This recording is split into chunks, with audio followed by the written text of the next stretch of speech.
So hi everybody, this is Joan Tabachnik and welcome to our March webinar, Neary Press webinar. I really want to say it's always exciting to see how much interest there is in these topics, and particularly for this topic, which I know is near and dear to a lot of people. I also really excited to see how many people are calling in from really all over the U.S. and Canada so far. So I'm just always fascinated to see where people are coming from. So if you're just joining us now, if you want to just practice typing in just where you're from, and also if you're listening on your own, that would be great. So we've got some from Monticello, Iowa, and Holyoke, Massachusetts, Seward, Nebraska, and Winter Haven, Florida. It's great to see everyone. Thank you, or see everybody in words.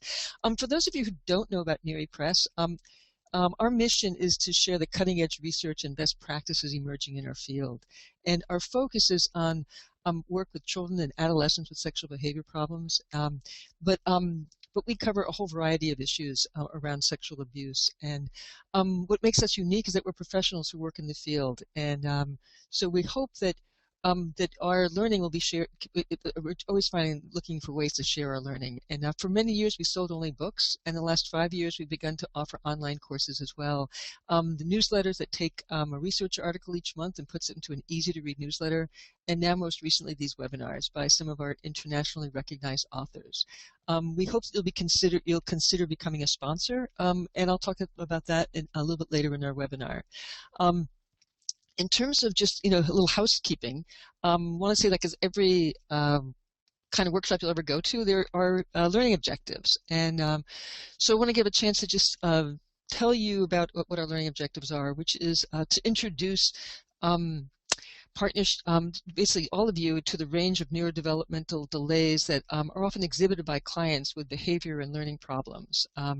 The second, we want to share examples of how these delays specifically impact a client's abilities to learn, relate, and self-regulate successfully. And third, suggest some ways to remediate some of these problems. Second, if you want a copy of this PowerPoint, you'll find that on the Neary Press website, and just go to www.nearypress.org and look under free webinars, and you'll see both this PowerPoint as well as a recording, which will show up next week.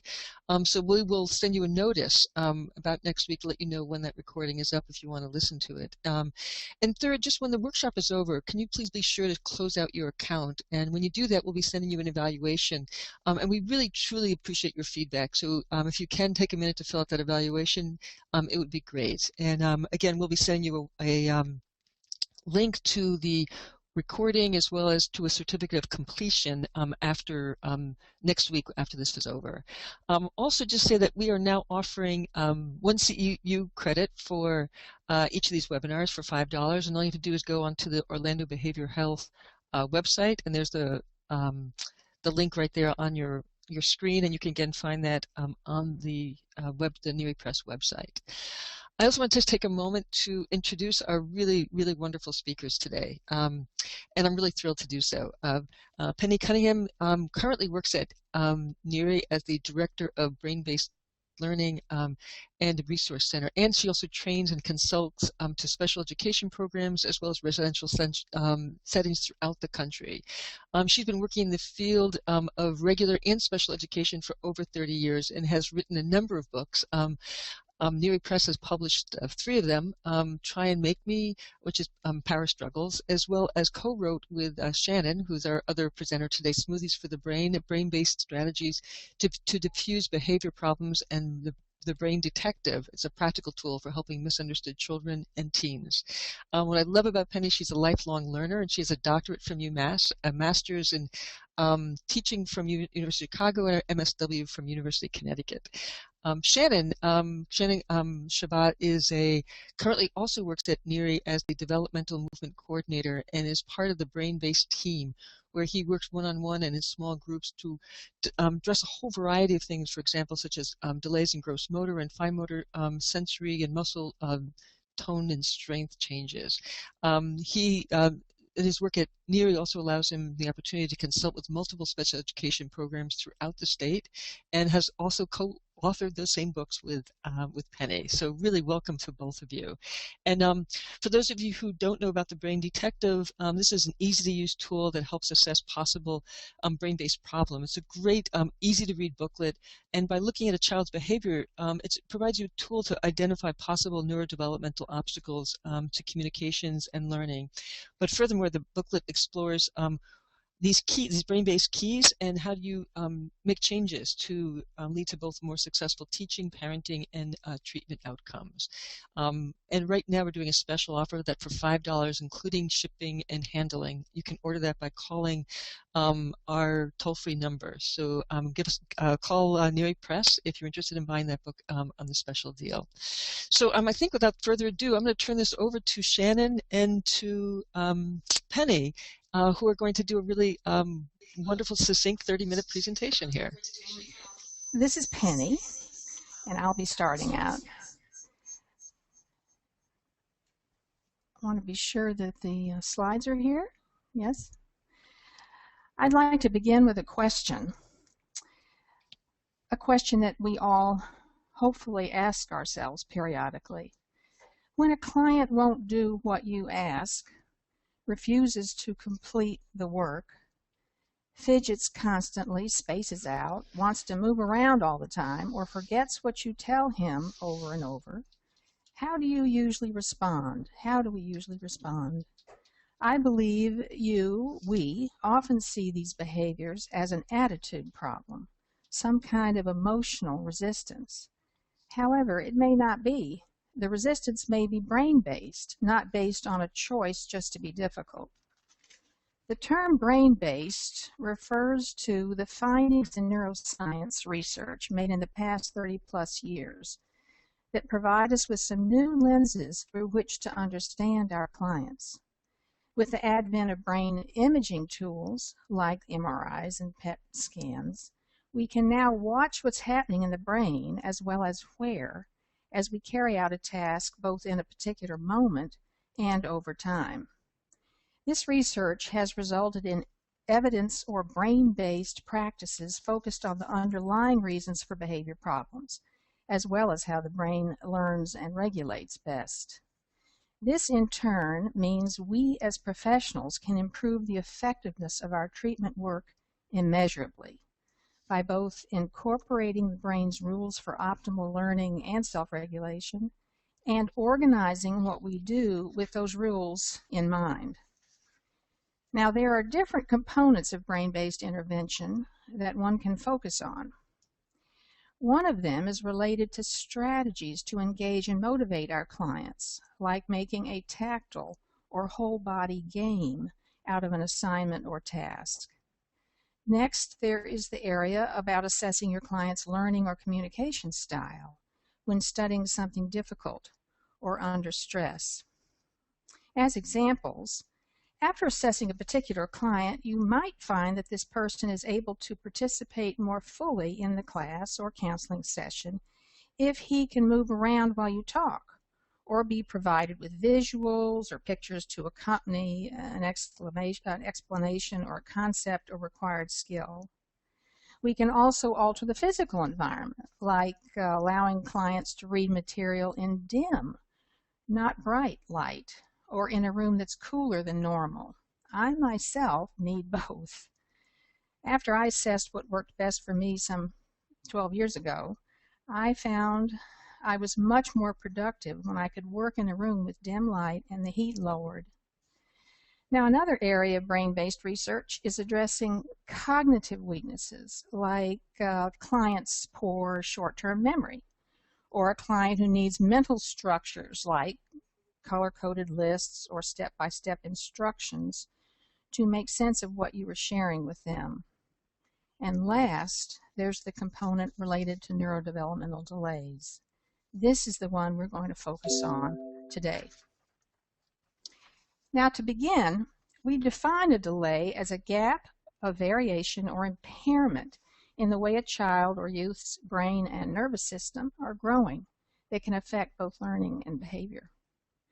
There can be many causes, but the result is still the same, an impairment in the brain's functioning as the child matures. Among hundreds of other brain-based researchers, Dr. Carla Hannaford, a neurophysiologist and educator who's written a wonderful book called Smart Moves: Why Learning is Not All in Your Head, that explains in depth how thinking, relating, and regulating originate as processes of the brain and body. From the moment we're born, our body's early reflex and sensory systems play a major role in our eventual ability to manage our emotions, control our impulses, and perform well, whether in treatment, school, or even on the job. Early stages of brain development need to be completed, at least partially, before our higher functioning capacity, our cortex and those frontal lobes, can be fully activated. As many of us know, each stage of growth builds on the last. If a stage or skill is missed, it will affect later stages and functioning too. Now, this makes sense, common sense, but still many professionals assume their clients have the cognitive capacity to participate fully in treatment work, that they can manage their emotions if they want to, make choices, solve problems, and recognize cause and effect. Kevin Creedon, in an earlier webinar related to our topic, calls this erroneous assumption working from the top down, because actually it's the other way around. The ability to make choices occurs in the frontal lobes, the last to develop. But the good news is neurodevelopmental delays can be remediated because the brain has plasticity through our lifetime. Research has definitively told us that our intelligence is not fixed, that we can change the brain and even jumpstart the expression of new skills. Now, why is knowing about developmental delays so important? First, I think it gives us ways to work on the underlying issues from the bottom up. It expands our perspective on the motivation behind acting out, and it depathologizes our work. Barring a physical issue, we also no longer see a negative behavior as necessarily a volitional decision, a purposeful resistance, or the desire for a power struggle. Of course, what we see is still real. The client is being defensive, but what is different could be the why. Further, we can make a difference. We can begin to affect change with these new tools and strategies, and we can use them directly in our work. We do this through our teaching role. Remember, no matter your job, teacher, counselor, therapist, even administrator, you are conveying information, a body of knowledge or a set of skills. You're also setting boundaries and teaching better ways to manage emotions, to problem solve and relate to other people. And you must constantly motivate and engage your clients. These are primary things teachers have to do too. With this new research, we have been given the tools to both identify potential gaps and intervene directly rather than relying on specialists alone. We have been making assumptions about underlying causes for behavior all along, often with no research to back up what we do. But now our assessments can be more systematic and provide immediate strategies as possible solutions. For example, we often assume working with a group in a circle, or talking a lot to clients, or having them even write in a journal is best. But that's not necessarily true for some. Some clients need to balance group time with time to study independently, work quietly. Others with poor writing skills or auditory processing problems need to work from a computer or read the material rather than just listen to a lecture. Still others need visual cues to remember what is said, or a slower pace, or what we call wait time before being required to express themselves in the group. While some interventions do require sophisticated and specialized training, many don't. You can become a brain detective and then, based on what you find, make recommendations to others or, in some cases, alter what you do. Shannon will now share some specific examples of neurodevelopmental issues you can address, how deficits in these areas impact on behavior and learning, and how to intervene in new ways. Shannon? All right. So thank you, Penny, and hello to everybody. Thanks for joining us. I think a good place to start is with some examples of the types of behaviors you may see in your client, which could be the result of this neurodevelopmental delay that we've just introduced you to. So noticeable behaviors could include constant moving around, difficulty understanding reading materials, needing repetition of instructions numerous times, or a client saying they understand when they don't, or even an overreaction to noises or like subtle sensory experiences. In addition, you may see darting eyes, an inability to write easily, or very sloppy penmanship, and slouching in chairs and at tables.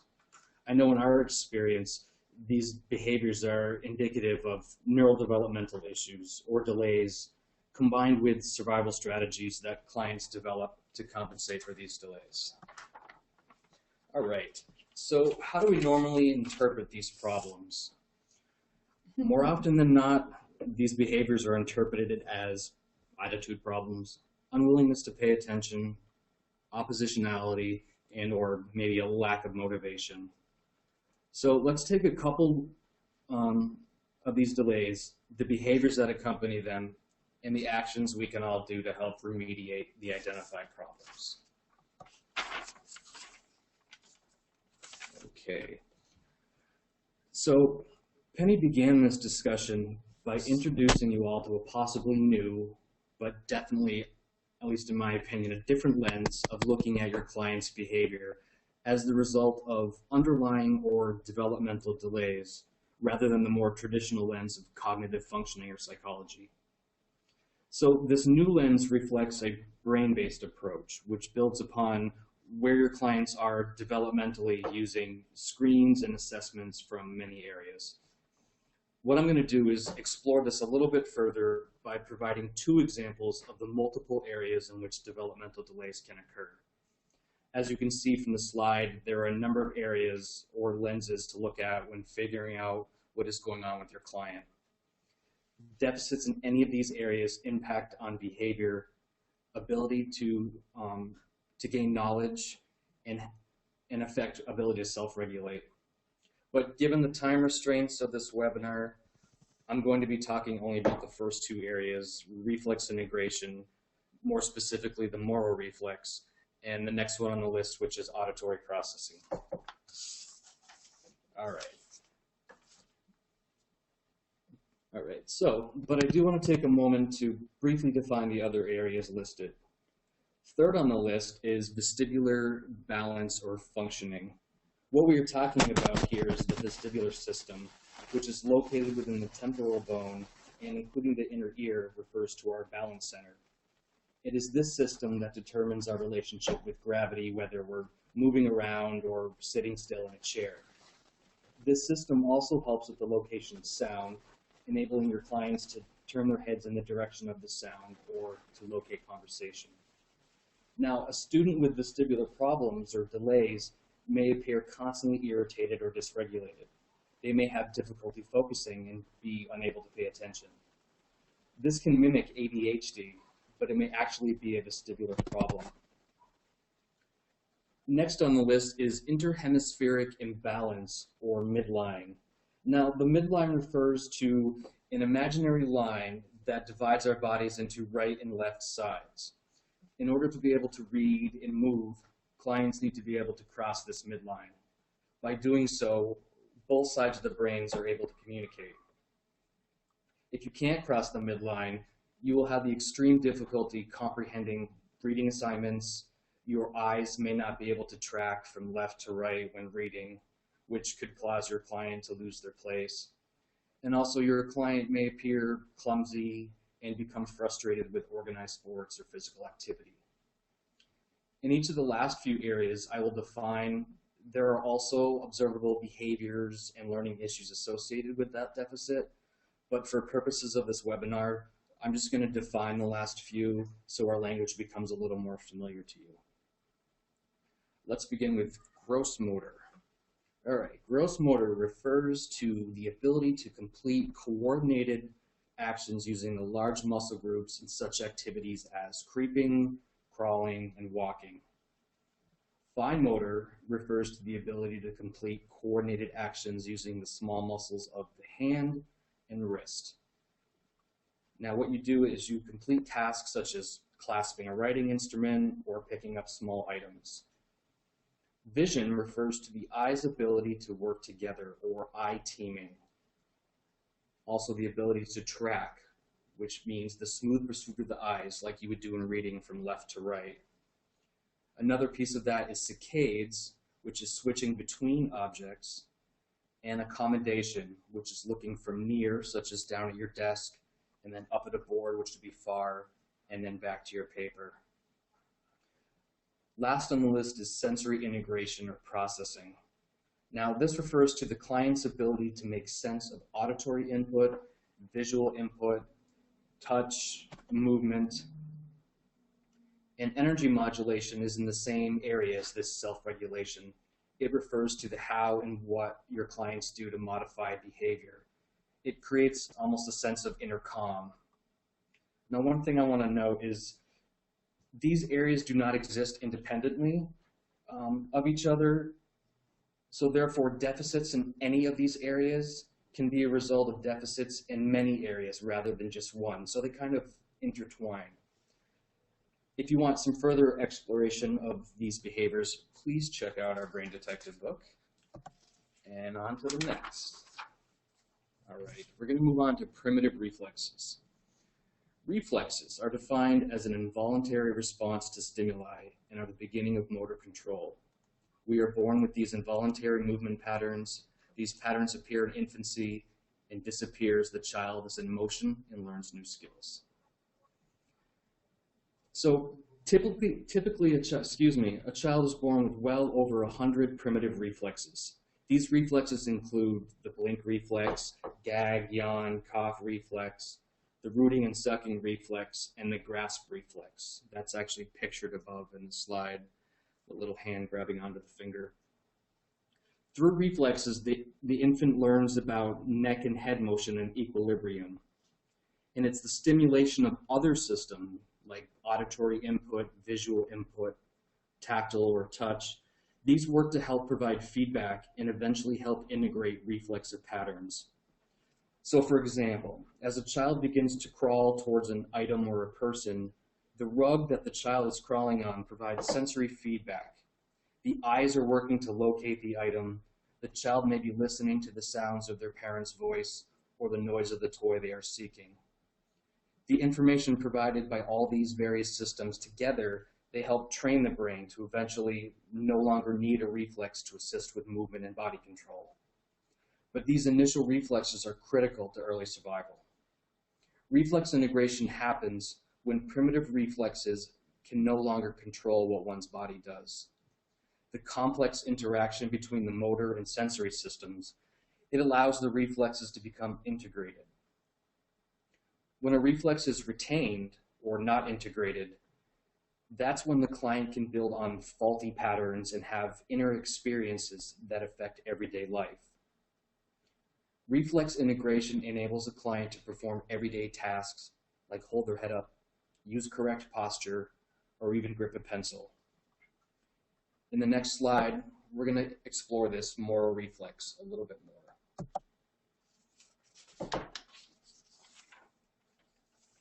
So the moral reflex is just one example of a number of the reflexes that can be retained or unintegrated. A retained reflex can be due to a number of issues as very early due to things such as trauma, neglect, abuse, or environmental exposure. I've chosen the moral reflex because its lack of integration creates inner experiences and behaviors that mimic the fight or flight. This response is often created by trauma experiences. Now with the fight or flight, you have something called a startle response. Now this response is present from birth. It actually appears in utero and typically fades within 3 to 4 months as the brain matures. So what happens is, as the newborn is startled due to a sudden or unexpected loud noise, for example, or when there's a sense of falling, the response is an extension or flailing out of the limbs, the back arches, and the fingers curl as if to grab onto something or someone. Doctors actually check the health of a newborn's nervous system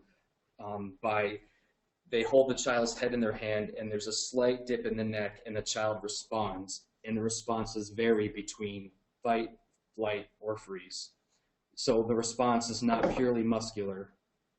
Within moments of the threat or stimuli, an organ in the limbic system, called the hypothalamus, acts reflexively to meet the biological needs, releasing hormones and causing changes in the autonomic functions of the body. The hypothalamus activates the sympathetic nervous system, which heightens emotional arousal. Another organ within the limbic system is the amygdala.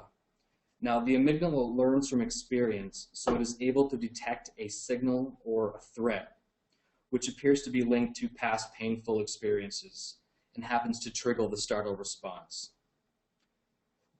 So in thinking about a client with trauma, understanding that a retained moral reflex could be contributing to their experience is critical. All right, so what does a client with a residual moral reflex look like? Clients with a retained moral reflex, how they're going to appear to you is it will seem as if they manipulate people in situations in order to maintain some control, to feel safe. They are routine-driven. There appears to be a discrepancy between verbal and emotional and social situations, causing problems with peers. They can appear fearful and at times overbearing. Now, the moral reflex has a very strong connection to the nervous system. Reactions tend to appear heightened, almost like an overreaction for which they have no control. You may have seen every one of these in treatment.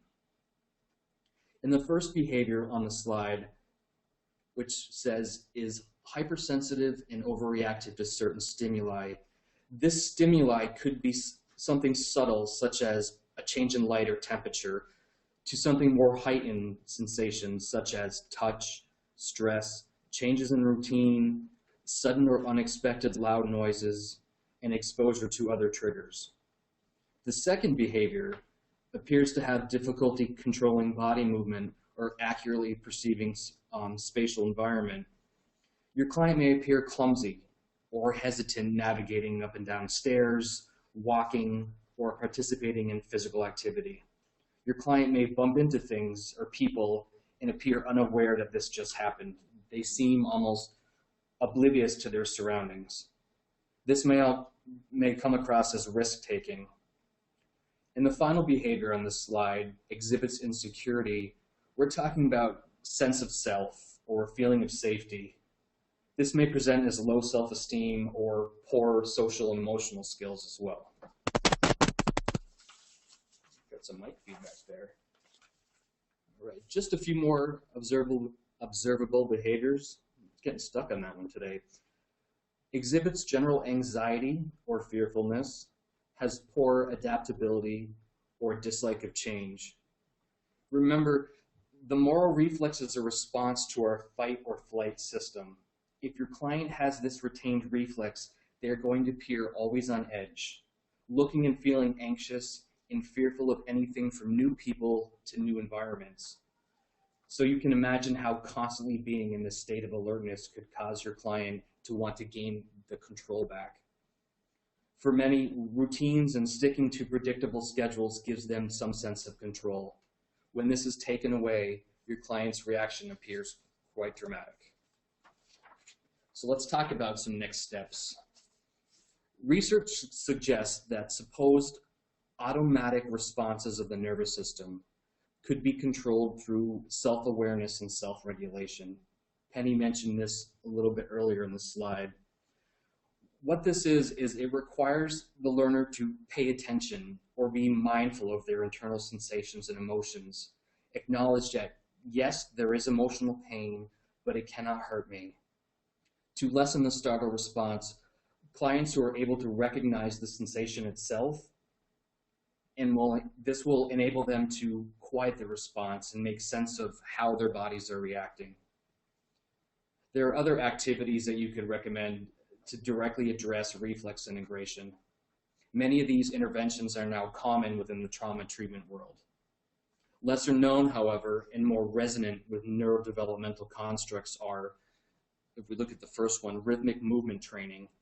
Now, this training is a specific set of exercises which helps to establish head and neck control, regulate muscle control. It helps to form the foundation of posture. So that means you're engaging the abdominal and back muscles to be able to sit up and not slouch and move around. And also to stimulate the frontal lobes in order to improve attention and impulse control. Next on the list is core exercises. Now, these help strengthen the abdominal and back muscles, which is important for stability and control. Third on the list is yoga. I'm sure many of you know it is a series of poses or positions designed to promote things like flexibility, increase muscle strength, address muscular imbalances, and of course create calm and regulate our nervous system. And finally, there are a number of specific reflex integration exercises that directly address reflexes. The common thread here is that by engaging the body in these interventions, you may strengthen the mind-body ability to self-regulate, whether due to trauma or retained moral reflex. Okay, let's move on to auditory processing. Auditory processing is the ability of the brain to interpret the sounds we hear. It focuses on what we do with what we hear. A person could have perfect hearing but poor auditory processing capacity. Where hearing is a different kind of skill set. Hearing is the faculty or sense by which the sound is perceived. There are several different ways the brain processes auditory information. This includes auditory discrimination, which is the ability to identify specific sounds related to certain objects or people. Auditory figure ground is another one. This is the ability to attend to important sounds in the environment and ignore other sounds. And also auditory sequential memory, remembering sounds or messages in the order in which they are given. This is an important skill, obviously, for language development, following directions and reading. So why don't we take a look at some of the behaviors. All right, what does a client with auditory processing problems look like? Let's take a second and go over these. I'm just going to read them through if that's okay. Misunderstands or needs repeated oral instructions or questions. Says, huh, and what, at least 5 times or more per day. Has a short attention span. Is easily distracted by background noise. Speaks in a monotone or loud voice. Shows delayed language development. Shows difficulty with tasks requiring auditory sequential memory. Has a history of hearing loss and or infections, and shows a strongly sensitized startle response to sudden noises. Now take a moment to think about a client you have who has exhibited some of these. What may have come across as avoidance or refusal may in fact have been due to their inability to interpret and understand what in fact you were saying to them. Imagine someone giving you multiple driving directions and road conditions really quickly, expecting that you understood every word, and then have that same person get upset with you because you did not arrive at your destination or you went the wrong way.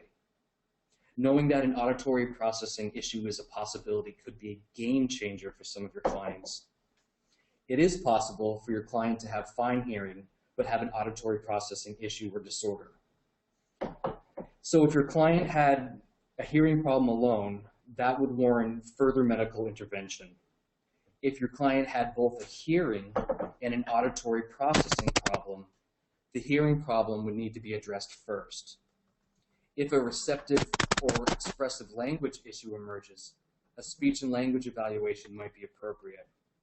And if after testing a central auditory processing disorder or CAPD is discovered, a client might need to receive special supportive therapy, a reading or auditory enhancement tool, or other supports. Clients should obviously be tested for both hearing and auditory processing problems. Okay, With that said, there are a number of things that you can do right now that can impact this. Why don't we take a look? Depending on the age of your child, whoop, I went a little bit too far. Depending on the age of your child, a good first step would be to talk with them about your observations.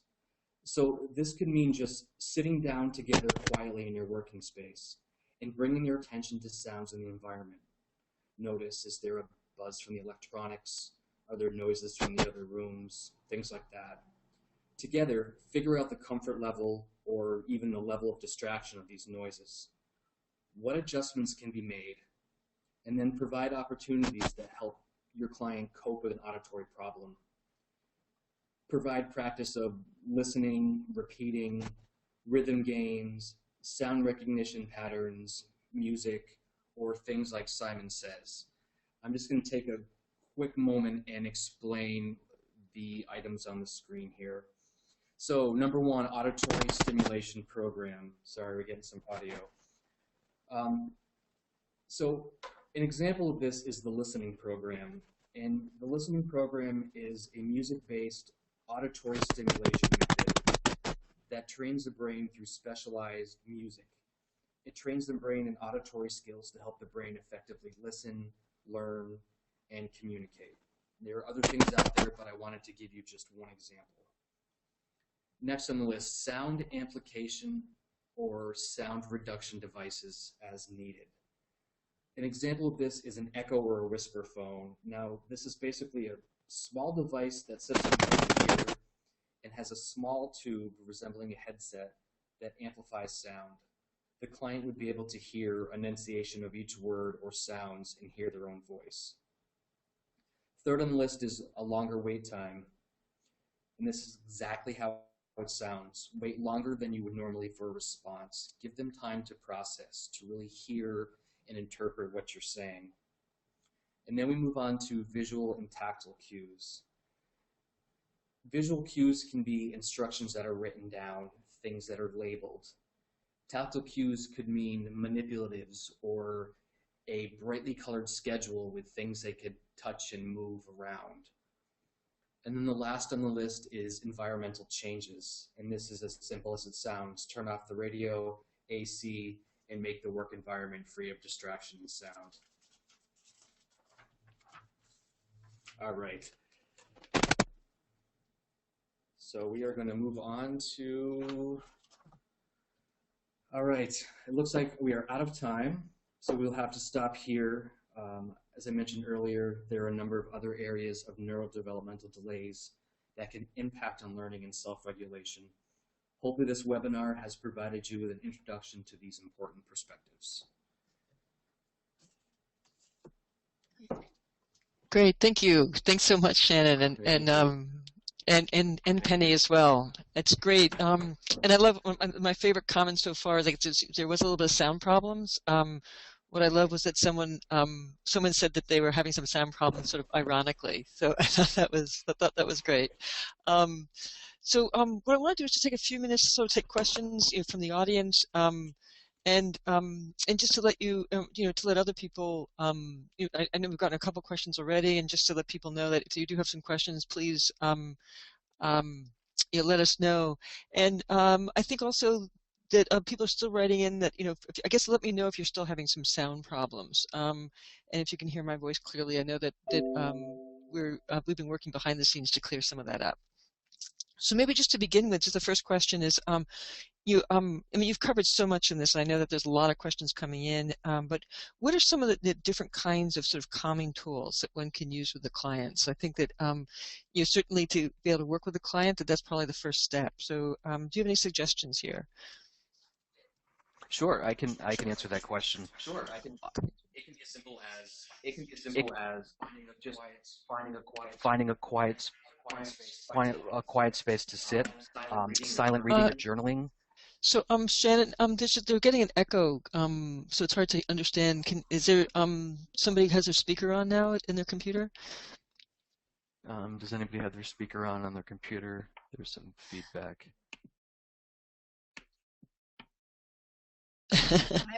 I'm using Shannon's. We had to switch, and Shannon's using mine. La la. All right, Sorry. and maybe just want to take. So should we just like skip the webcam part then? Okay. All right. So can you turn your webcams on too, so people can also see you? I think that'd be great. We'll see whose face shows up. I see Penny's. Yes, Penny, and your names and faces are lined up. That's great. Do you see Thank both you. of us? I do. I can hear and see Okay. both of you. Okay. So Shannon, try again. Okay, so the question was Okay. about some So calming the tools question that you was use. this could be about some some calming tools tools that you find can your use. quiet space, sitting down, journaling, reading quietly, and then the next level up From that would be repetitive movement. It could be rocking, it could be walking, it could be spinning. Music is another calming tool.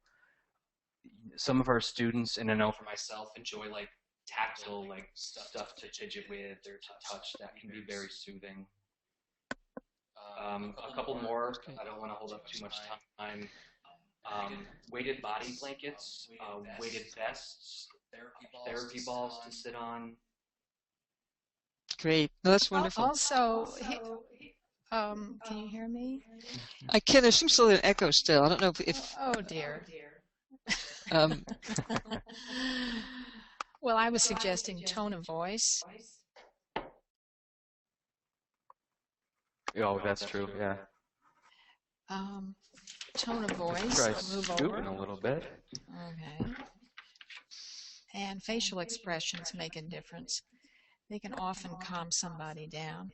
And I think both of those are related to what are called mirror neurons, which is a fairly new area of research that talks about how when one person speaks, gestures, smiles in a certain way, neurons actually fire in another person's brain. So that just by changing your countenance, you can affect how someone else's countenance shifts. Mm-hmm. Great. Thank you. So Yep. another question that came in. So many of us sort of work with, so this, I'm reading their question. What is many of us work with trauma and see some of the symptoms that you describe, as this moral reflex possibilities. Can you say a little bit more about how these work together? So trauma Sure, and the moral reflex. Yeah, that's a really great question. It's not an easy one to answer because it's not about, I don't think the importance is whether we differentiate between the two, unless, say, your client has a clear history of trauma, then you would want to look at that. Or if there wasn't trauma that was obvious, the first step I think would be to look at the moral reflex, since they kind of mimic each other. So if trauma does exist and the symptoms relate, then you might want to combine trauma work with some of the reflex integration stuff that I talked about, or some of the self-regulation, because there's a strong connection there between the two. Great, thank you. You're welcome. And Penny, anytime you want to jump in with if you have other thoughts, just please feel free to jump in. I don't mean to cut you off here. No, another good question was, what are some of the ways that we can alter the physical environment, sort of as one of the brain-based strategies that you both talk about so often to address some of the neurodevelopmental delays? Well, particularly if you're working with younger learners who tend to be more global, lowering the lights and asking them if that works makes a difference, even with older students too. Turning the heat down or turning it up, providing different kinds of seating arrangements, both comfortable and straight chairs and desks some people like to sit in, or maybe not desks if you're in a counseling session, but different choices for seating. We actually have a classroom where there are 6 or 7 different kinds of seats children can choose from, including a beach chair. So you can play with this with kids.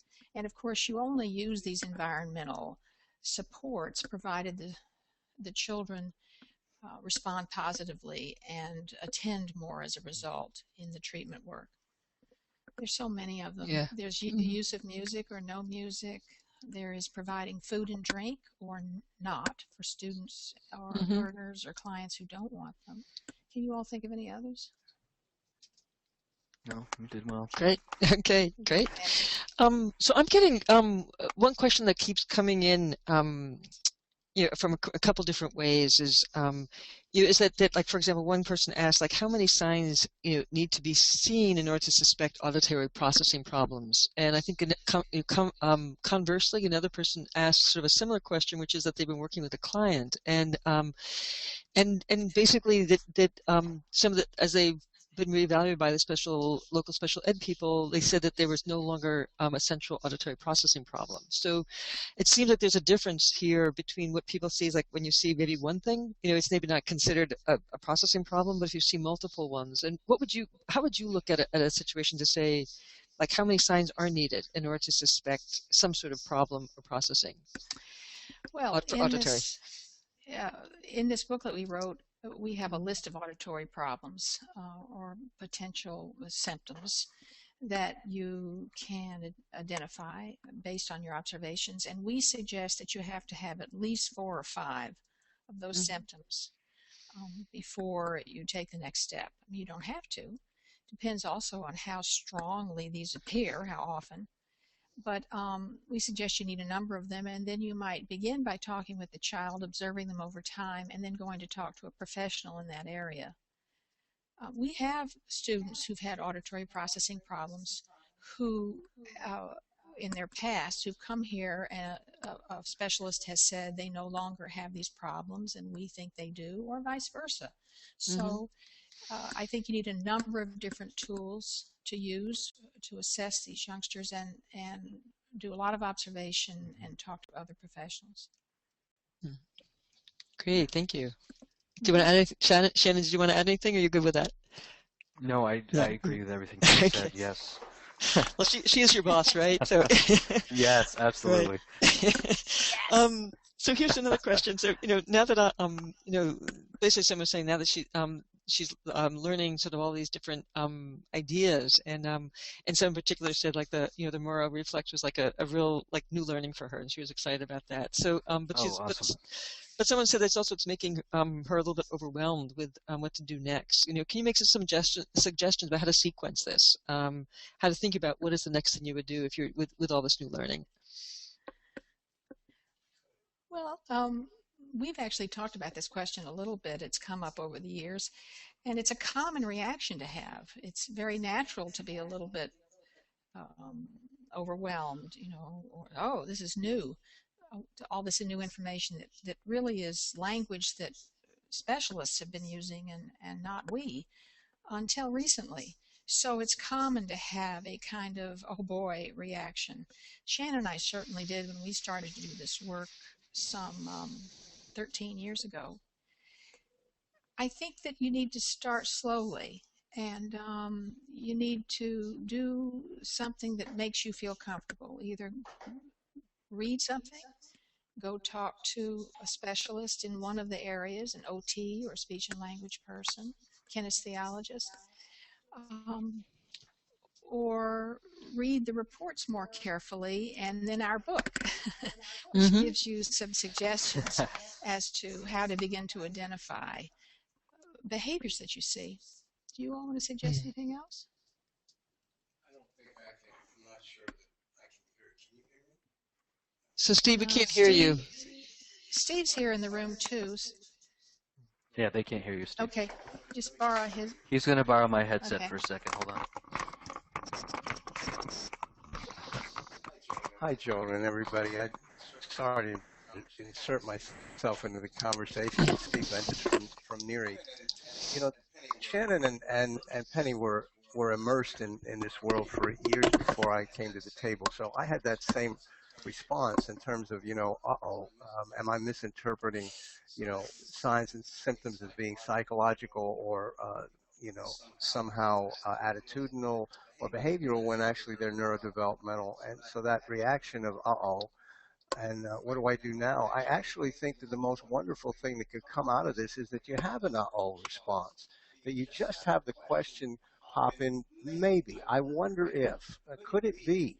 that this is a moral reflex? Or could it be that this child has an auditory processing problem or a neurodevelopmental delay? So really just asking the question and being sort of a detective in that way is the first step. I mean, we made mistakes for years in so many ways, and you know what you know when you know it. So it's more like we're introducing, or Shannon and Penny are, a whole different world to all of us. And I found it to be a game changer in terms of a paradigm shift for me about how I look at kids and the questions that I'm asking. So the first step for me is to just ask the questions and then be a little bit curious about finding out the answers. I mean, sure, we put in the plug for Penny's Brain Detective book. That would be great, but there are other places to look in terms of online, workshops, just the way, anybody got into this field years ago. You just start and you keep putting one foot in front of the other and don't worry too much about making big mistakes.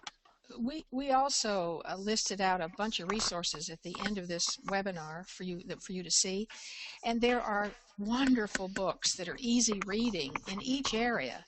For instance, in the area of reflexes, we use Athena Oden's Ready Bodies, Learning Minds book. Is that it? Yes. Ready Minds, Learning Bodies, something. And that book, just reading that book alone, introduces you to the major reflexes and how to begin to impact on them as a professional. So there are easy to read resources that are becoming available based on this research, and we can certainly suggest some of those to you if you want to contact us. That's great, and also just let people know that that the PowerPoint that Shannon and Penny use is on the NERI Press website, and then after the conclusion page of the PowerPoint, you'll see just a page. At least I think there's like 3 or 4 different pages of other references and citations there. So I think people will find that really useful. So I would really suggest after the webinar's over, or if you're online right now and have access to that, just go to the NERI Press website, look under free webinars, and or right on the homepage right now, you'll see a link to that PowerPoint presentation. And I think we have time for sort of one more, and I just I think in particular that one question I find really moving is just that it's like, if you have any suggestions on working with both parents and children have had extensive trauma, and how can we help parents understand that their child's brain functions if the adult brain has also been impacted by trauma. And I'm wondering, I know that you've done a lot of work with both parents and the kids, and I'm wondering if you maybe just speak about how do you translate some of this fairly complex ideas to parents who might be concerned about their child. Well, what's interesting is when I've shown the booklet Brain Detective to parents or adults, they often immediately start self-assessing themselves and saying, oh, that's me. Oh, do I have an issue? Okay. So many of the same materials can be used for both groups. That's Do you great. all have any other thoughts about particular differences? I don't know. Do you, Shannon? For with our addressing work with trauma? adults?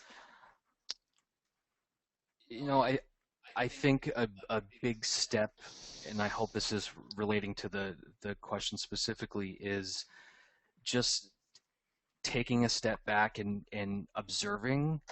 I think if we're going to impact whether it's trauma or these neurodevelopmental delays, we need to get a sense of what the reality is.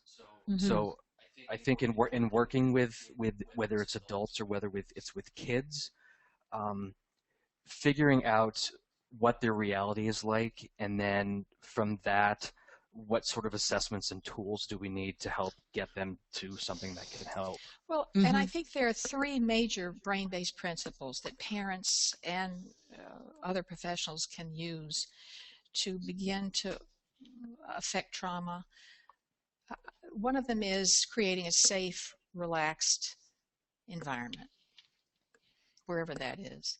The second one is providing opportunities for clients to immerse themselves, to become active participants in whatever learning you are doing with them. And last, it's to give them a chance to speak, to process, to talk with them, to give them a voice. And that's called active processing. Great.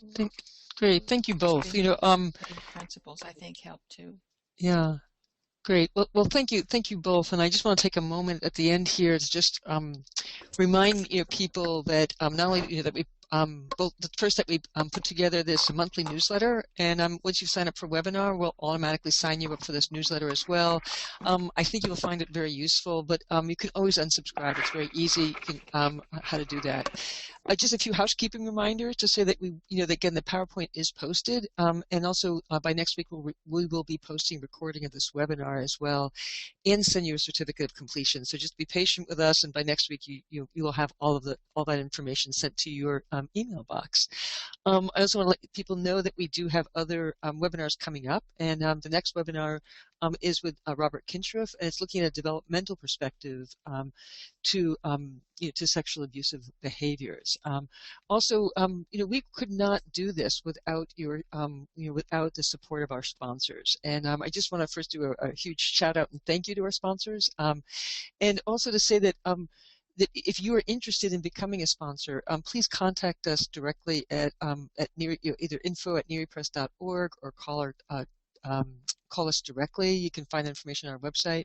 And when you do become a sponsor, we send you copies of 2 of our popular books of current perspectives and current applications. And for individuals, it's $98, and for organizations, $250. We not only list you here, we guarantee you a spot. So in some of our more popular webinars, you actually are able to be guaranteed that you'll actually be able to attend it live, and we can. And then just to give a quick shout out here, the United Methodist Family Services, St. Joseph Orphanage, the St. James R. Reynolds, Central New York Psychiatric Center, the Durham Family Court Clinic, the Center for Clinical and Forensic Services, the ITM Group, and Branch Airlo Society.